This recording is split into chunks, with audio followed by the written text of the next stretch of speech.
Olá, amigos que acompanham as páginas da Polícia Federal, aqui da nossa Federação Nacional dos Policiais Federais. Estamos hoje iniciando aqui os nossos encontros com os presidenciáveis e hoje tem uma satisfação, uma grata surpresa ter conosco aqui João Amoedo, do Partido Novo, abrindo aqui essa série de encontros. Quero te agradecer, João, já abrir as portas aqui da Federação para sempre que vocês precisarem, sua equipe, estaremos aqui para contribuir, ok? Mas é bom ter você aqui para falar um pouco sobre essa campanha, falar sobre a situação da segurança pública no Brasil. Tem muita gente curiosa para saber a visão do Partido Novo, sua visão sobre o Brasil, sobre a segurança pública. E não é por razão outra, senão as últimas pesquisas que nós vimos. A segurança pública tem sido apontada como uma prioridade pela sociedade brasileira. E, inclusive, em alguns institutos, venceu a saúde e a educação. Então, eu queria que você já abrisse sua fala e já comentasse isso para a gente. Vamos aí para esse bate-papo. Claro, primeiro eu quero agradecer aqui o convite, Baldo, é um prazer estar aqui conversando com vocês, falar um pouquinho do nosso projeto novo aí de renovação na política e é uma oportunidade também muito interessante de aprender com vocês que têm feito um trabalho aí sensacional no Brasil. Acho que é uma instituição que é muito admirada aí por todos, certamente você falou bem, o Brasil, a gente vê os indicadores aí, praticamente 64 mil assassinatos no ano passado, mais de quase 31 cidadãos mortos a cada 100 mil habitantes, Estamos se eu não me engano, estamos na 9ª colocação em quantidade de homicídios no mundo. Quer dizer, é uma situação muito triste. Eu, particularmente, que sou carioca, vivencio isso lá no estado do Rio de Janeiro de forma dramática, Acho que a gente tem falado alguns tópicos que nos parece que são fundamentais na questão da segurança, que estariam dentro do nosso programa de governo, inclusive. Primeiro, nós entendemos que deve haver uma integração maior do nível federal, estadual e municipal no tratamento da violência. Realmente a gente tem pouca integração e interessante que mesmo no próprio estado, entre as polícias, civil e militar, muitas vezes a comunicação não chega. Segundo ponto que nos parece importante é você ter uma valorização da polícia, com utilização maior de tecnologia, e a gente defende o chamado aí ciclo completo, que no Brasil a gente tem essa separação de tarefas entre a Polícia Civil e a Polícia Militar. Quando você vai, na grande maioria dos países, eu acho que só tem dois, eu identifiquei 2 países pequenos que têm essa segregação de atividades.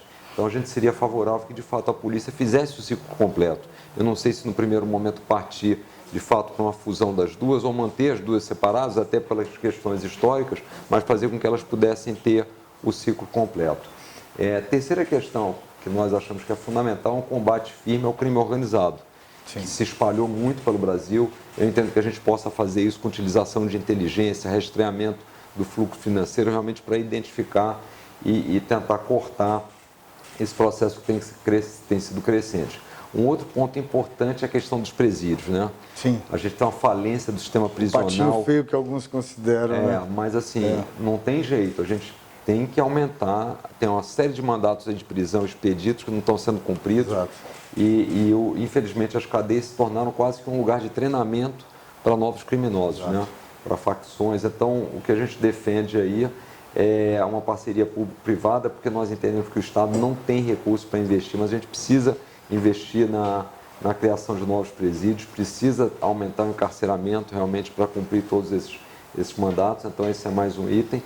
Outro aspecto que nós julgamos importante também diz respeito à lei de execução penal. A gente entende que tem que ser um pouco mais rígido. Hoje no Brasil você tem muitos indultos, também o sujeito cumprir 1/6 da pena já é colocado em liberdade. Então nós entendemos que esse é mais um aspecto que precisa ser trabalhado. Quer dizer, no fundo tem muito problema de gestão. Exato. E o que não é muito diferente das outras áreas do Brasil, como saúde, educação. Tem um problema de gestão. E, por último, acho que é um aspecto importante, eu noto muito isso, especialmente no Rio de Janeiro, que é a gente tirar a ideologia desse processo. No Brasil, um pedaço da sociedade parte do pressuposto de que o bandido, o criminoso, é uma vítima da sociedade. É óbvio que a gente tem que melhorar as condições de ensino, condição de trabalho, mas o bandido não é a vítima é o cidadão de bem que está perdendo a sua vida. E a polícia é muito importante, isso tem que ser valorizada porque ela é parte da solução e não parte do problema. E muitas vezes tem essa questão ideológica que a gente é muito firme em combater. Durante muito tempo, os próprios policiais, os representantes de policiais, de operadores da segurança pública, eles tentaram conter essa discussão dentro da estrutura policial. Mas segurança pública é muito mais, né, do que polícia. E eu costumo dizer aqui que o nível maior de excelência de uma polícia é quando a sociedade diz que acredita nela, que confia nela.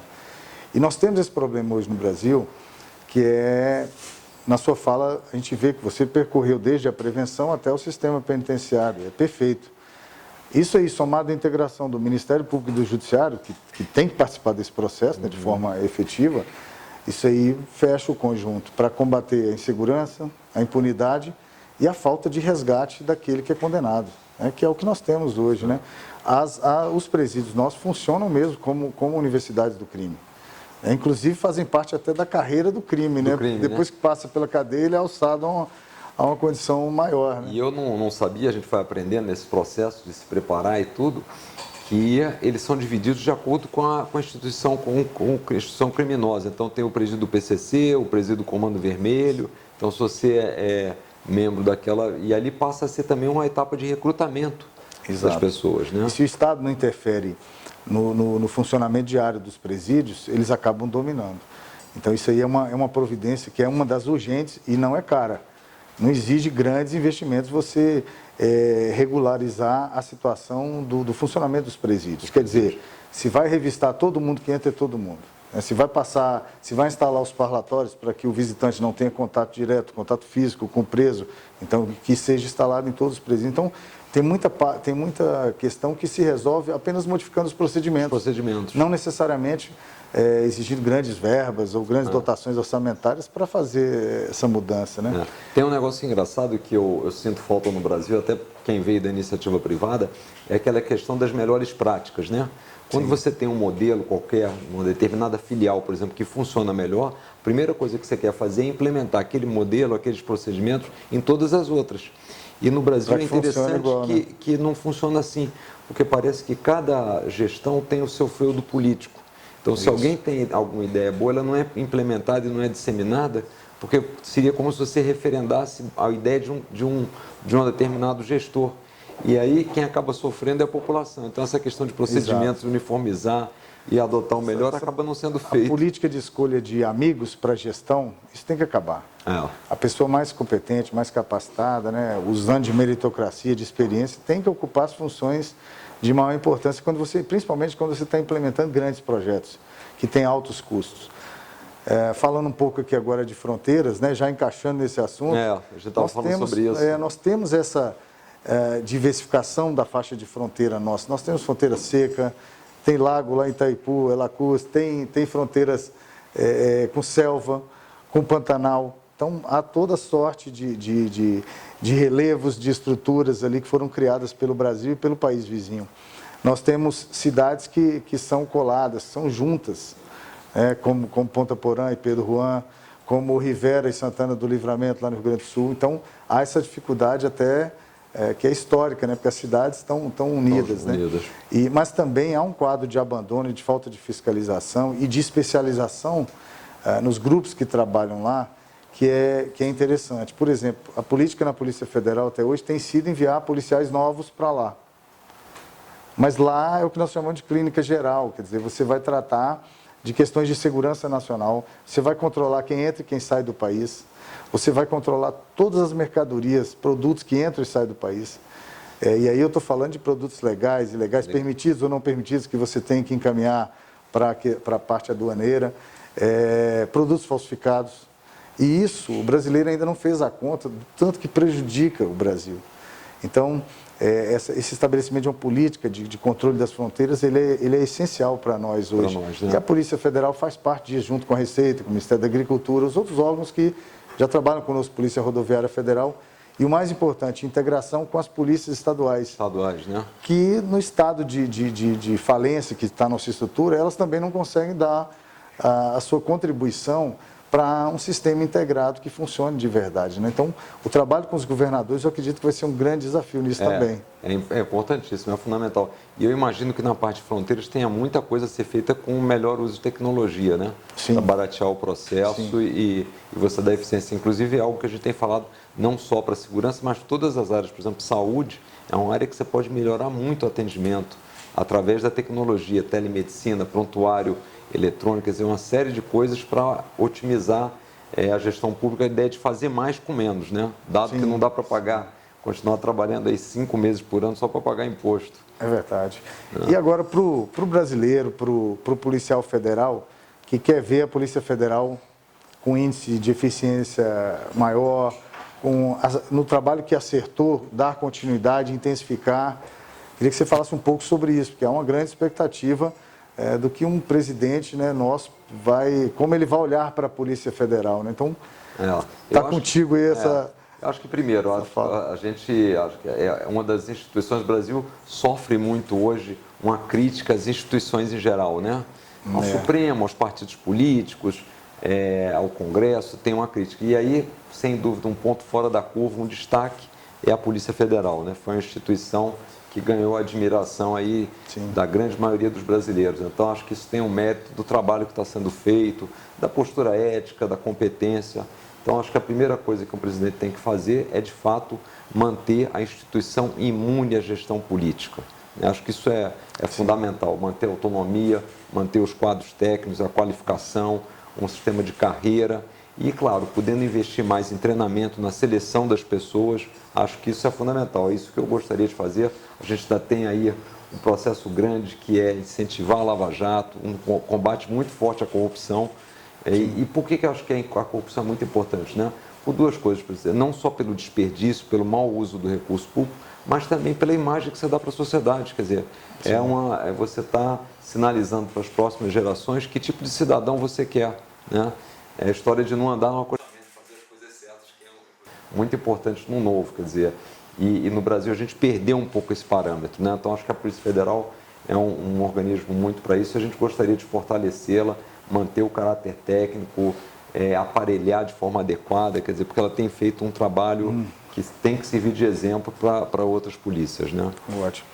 Nós temos os nossos projetos que nós já defendemos e um eventual presidente vai ter até um conforto, porque a maioria já está tramitando no Congresso Nacional. Então, é só dar um impulsionamento. Nós temos projeto que fala dessa questão da carreira única, de ter uma porta única de entrada e um crescimento por meritocracia. Temos várias PECs que tratam do ciclo completo de polícia. Muito bom. Então, caso você assuma lá, você já vai encontrar um caminho muito bem formatado. E nós temos a nossa previsão, a nossa visão sobre o trabalho na fronteira, que também é muito importante. Isso pode ajudar muito. E tem uma outra que nós estamos desenvolvendo agora e vamos fornecer para vocês como contribuição, que é o nosso trabalho contra o crime organizado, principalmente as organizações criminosas voltadas para os crimes violentos. Hoje nós temos um número crescente, enorme, e nós vemos todo dia noticiado, explosões de agências bancárias, carros fortes. Nós vemos como as quadrilhas estão se especializando nisso e elas muitas vezes invadem cidades inteiras do interior do Brasil, principalmente no Norte e Nordeste. Impressionante. E fazem o terror. Né, já vão direto para o quartel, para a unidade da polícia, já dominam fortemente tudo, armadas, né? Com um poderio muito grande e deixam... E isso é tão forte, está tão crescente no Brasil, que até avançou as fronteiras. Nós já tivemos uma quadrilha brasileira fazendo um assalto no Paraguai. Já estamos exportando essa tecnologia. Exportando, fomos buscar dinheiro lá fora. Então isso mostra que eles não estão aí para brincar e que precisa realmente de uma atuação do Estado nisso aí, né? Eu acho que o grande desafio é fazer essa integração sem ferir pacto federativo, mas também convidando todos para integrar nesse sistema, né, dar sua contribuição. E na nossa visão, as medidas mais baratas e mais urgentes e essenciais estão ligadas à estrutura das polícias e o nosso modelo de investigação. Se você consegue estabelecer um critério lógico de crescimento na carreira, de visão institucional de onde você vai partir, até onde você vai chegar, se capacitando, né, usando meritocracia, e também a forma de integrar através do ciclo completo de polícia. A Polícia Federal já faz o ciclo completo de polícia, ela tem áreas de fiscalização e de controle e já faz a investigação. Já faz a investigação. E com a área pericial também, que é outra vantagem. Isso aumenta muito a taxa de sucesso, né? E diminui a possibilidade de perder informações, de agir com a perda do princípio da oportunidade, que nós chamamos, sem solução de continuidade de investigações. Então, isso é muito importante que a gente adotasse isso nos estados também. Além, lógico, da valorização, há sempre uma perspectiva salarial envolvida, mas só de você estabelecer uma porta única de entrada, você já economiza muito dinheiro. Muito. Você não deixa ninguém entrar, não contrata brasileiros para assumir posições de chefia, mas já ganhando muito e sem percorrer uma carreira. E policial precisa de vocação, precisa do perfil, e ele tem que ver até onde ele vai chegar para continuar motivado, né? Porque se ele está desmotivado, ele vai ser abraçado pelo crime, pela corrupção, vai ser cooptado a qualquer momento, né? Mas eu acho que é interessante isso tudo que você falou, porque lembra muito o que a gente sempre pensou novo. A questão é o seguinte, é um processo de consolidar a instituição. Então, se você tem uma porta única, se você tem um tratamento único, você consegue justamente consolidar a instituição com métodos, com práticas, né? Com princípios e valores que fortalecem o processo, e isso aí acaba atraindo pessoas boas, que fazem um bom trabalho, e você entra num círculo virtuoso, que infelizmente é ao contrário do que a gente vê em várias outras instituições no Brasil. Uma delas certamente a política, que aí por isso esse desejo enorme de renovação hoje, que na cabeça dos brasileiros, né? Para trazer gente nova, para fazer um ciclo diferente do que a gente tem acompanhado, né? Isso. Então, e agora essa questão da investigação, acho que esse é um dos problemas do Brasil, né? Muitos poucos crimes são investigados. E a gente estava falando, quer dizer, o criminoso hoje no Brasil tem um senso da impunidade, porque ele sabe que a probabilidade dele de ser preso é muito pequena, e ele sabe que se por acaso for preso, que já é uma chance baixa, ele ficará pouco tempo preso. Exato. Ele conjuga essas duas coisas e diz, bom, então o crime compensa. Exato. Isso é que é muito ruim, a gente tem que reverter conclusão esse rápida, processo. né? Compensa. A conclusão é rápida, porque ele diz, bom, então a gente tem que reverter esse processo justamente para começar a frear a criminalidade, né? Ótimo. Antes de te conhecer, eu tive a oportunidade de conversar com o Alexandre Guerra, né, que está na batalha pelo governo do Distrito Federal. Conversei com o Eduardo Bufalete, que está na origem, né, do partido, apesar de hoje estar tocando o projeto, né? E, então, assim, eu percebi essa convergência de busca por renovação e com medidas efetivas. Eu não ouvi de nenhum de vocês essa questão de, primeiro, se colocar a necessidade de grandes investimentos, de estabelecer esse lugar comum que a gente sempre ouve dos especialistas de hoje, né? Então, isso é muito bom. Eu acho que gera uma expectativa boa em quem nos vê agora, quem nos assiste, nos policiais federais também, porque muito da credibilidade que nós alcançamos, nós atribuímos à figura humana do policial. Perfeito. E nossas instituições representativas elas têm cuidado muito da saúde psicológica, né, da saúde ocupacional, no ambiente de trabalho na Polícia Federal, porque a Polícia Federal pertence ao Poder Executivo, como as outras. Né? O que diferenciou foi alguns componentes, como coragem, né, como formação em nível superior desde 96, né, e uma característica que foi muito nossa, nós abrimos caminho para isso. A Polícia Federal sempre cortou muito na própria carne. Nós nunca acobertamos aqui sistema interno de corrupção. Então, nunca a corrupção foi espraiada na polícia e nós sempre combatemos isso com muito afinco. Então, eu acho que todos esses elementos deram para a gente isso. Agora, o que falta mais é justamente a modernização dos nossos processos de investigação. O inquérito policial, como ele é hoje, ele só acontece em pouquíssimos países. A figura do indiciamento, que ela é praticamente inócua, inerte para o mundo jurídico, não tem valor nenhum. Mas ela serve para expor políticos, para usar como barganha em algumas situações, né? E nós temos acompanhado isso em alguns casos em que nós não tivemos tanto sucesso, como na operação Ouvidos Smokes em Santa Catarina, que acabou desencadeando um suicídio, né, de um reitor. A carne fraca, que teve uma investigação boa, mas o anúncio dela foi desastrado. Acabou atingindo uma parte da nossa economia, né, que demorou muito tempo a se firmar. Prejudica a própria investigação. Então tudo isso depende de uma carreira justa na nossa visão. E são medidas baratas, que um governante com pulso forte e com o respaldo de toda uma categoria, como a Polícia Federal, vontade de fazer, né? Sem política de amigos, né?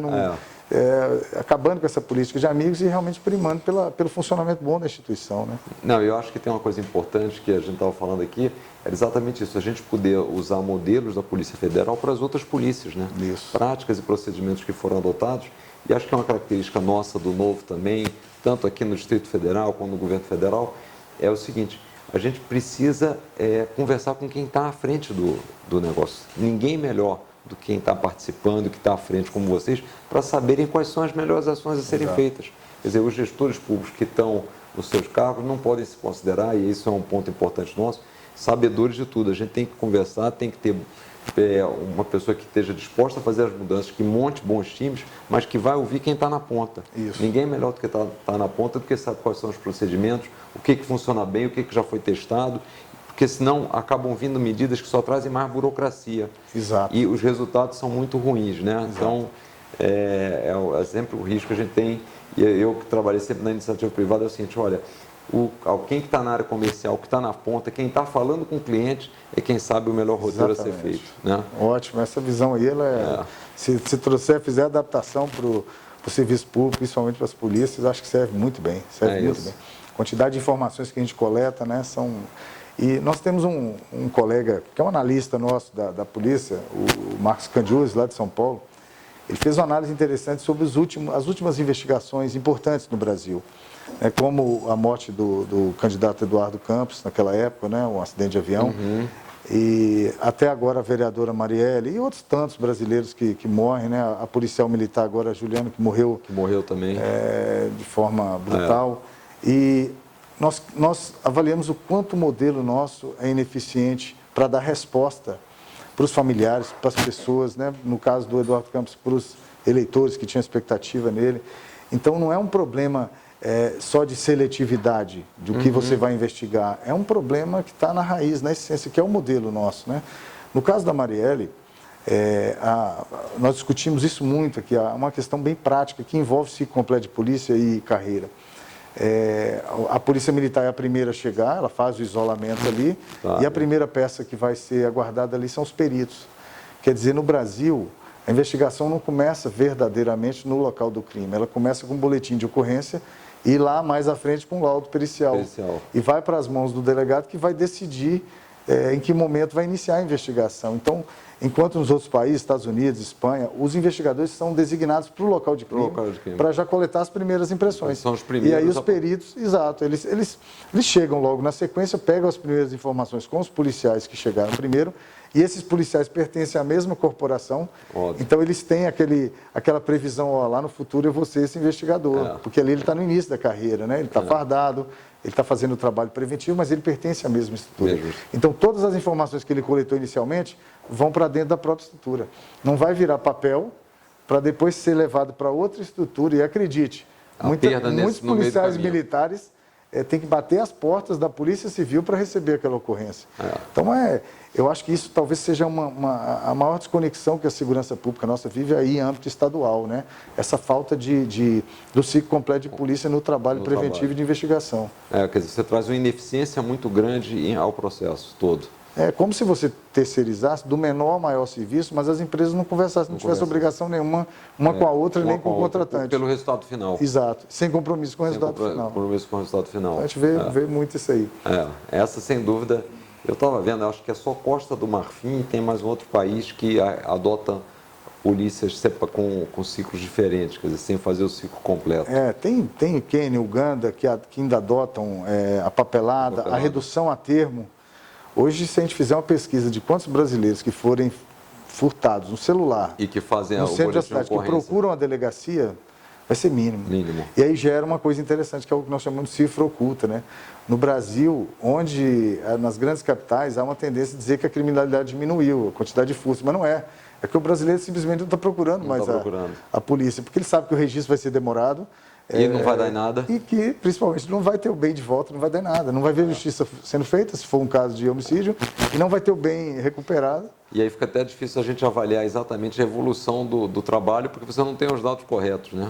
Isso.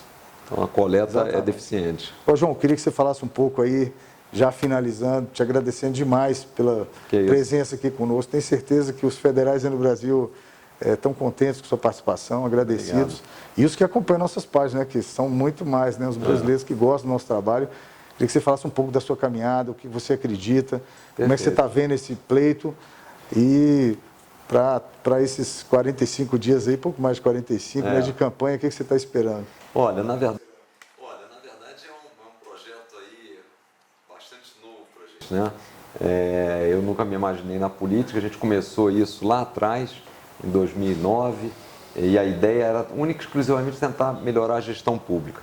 E quando eu me aproximei de alguns políticos e mais da máquina pública, eu constatei duas coisas. Primeiro, que a máquina pública estava trabalhando muito mais para si mesmo, para os políticos, para a manutenção dos seus privilégios e a perpetuação do poder, do que efetivamente para o cidadão.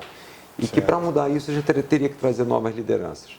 E aí daí veio a ideia de montar um partido, coisa que na época parecia bastante difícil e foi, mas com o desejo de trazer novas lideranças, né? Justamente com com o pensamento de devolver poder para as pessoas, né? De trabalhar para o cidadão, de deixar de lado essa ideia de que ser uma autoridade, mas pensar sempre como um servidor público e não única exclusivamente como uma autoridade. E foi nisso que a gente veio fazendo. O partido foi formado lá em 2015. Em 2016 participamos das eleições, elegemos 4 vereadores em 4 capitais, das 5 que nós participamos. Detalhe interessante, os 4 de imediato cortaram 39 assessores, vão economizar ao longo de seus mandatos alguma coisa como 16 milhões de reais. Já cumpriram o discurso, né? Já cumpriram, puseram em prática o discurso, né? Votando sempre contra o aumento de imposto, porque o cidadão brasileiro não aguenta mais pagar imposto. E agora chegou 2018 aí e a gente está muito otimista, basicamente por quê? Porque o cidadão deseja renovação. Ele quer ver gente diferente, com práticas diferentes, posturas diferentes, e é isso que a gente está trazendo através do Novo, né? Aqui no Distrito Federal, Alexandre Guerra, candidato ao governo, temos o Paulo Roque, que será candidato ao Senado, e teremos ainda cerca de 260 candidatos, mais de 220 candidatos a deputado federal em 18 estados do Brasil, mais aqui o Distrito Federal.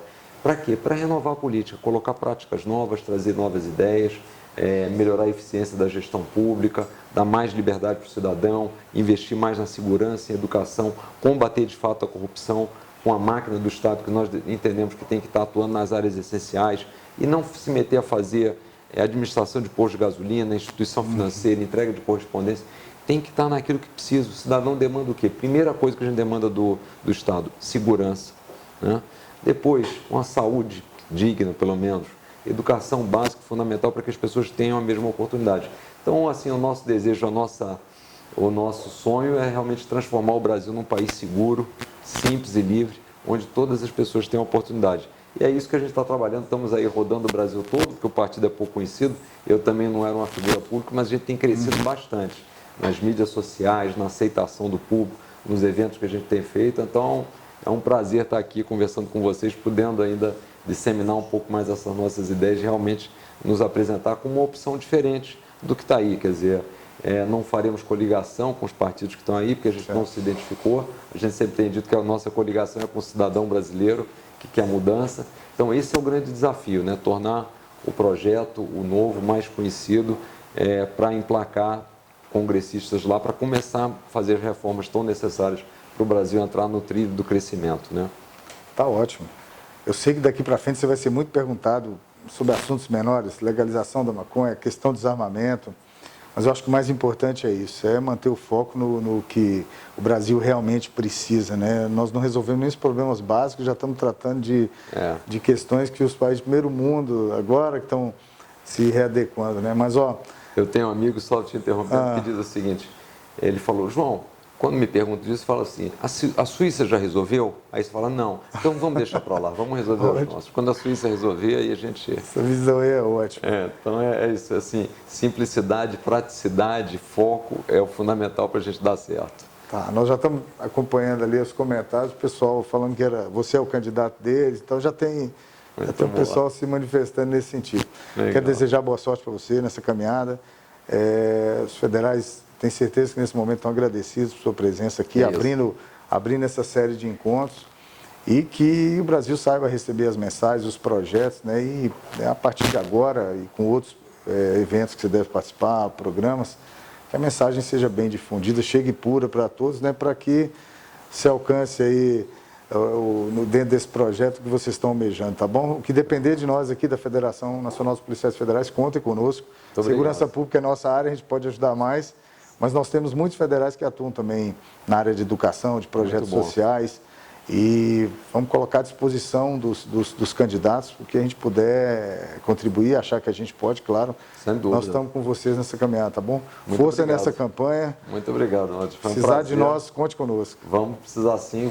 A gente tem muita coisa a aprender com vocês. É um prazer poder ter essa possibilidade para a gente construir um Brasil melhor para todos aí. Tá bom. E por último, eu queria deixar contigo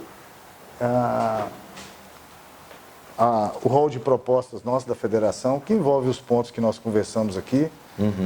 Para grata surpresa nossa, a maioria você já comentou, já está antenado, né? Já está inserido, mas aí quero deixar com você, tá bom? Muito bom. Aqui dentro tem um rol de propostas, os itens, e depois tem uma explicação esmiuçada que vai no encarte à parte para você, com a justificativa histórica, as necessidades de alguns argumentos que mostram que realmente essas medidas são necessárias e, principalmente, são baratas para o Estado. Não são medidas que fazem aquele papel de lugar comum, né, de mesmice. Então, é uma coisa nova, combina com uma proposta do novo aí. Que a gente está falando. Excelente, muito bom.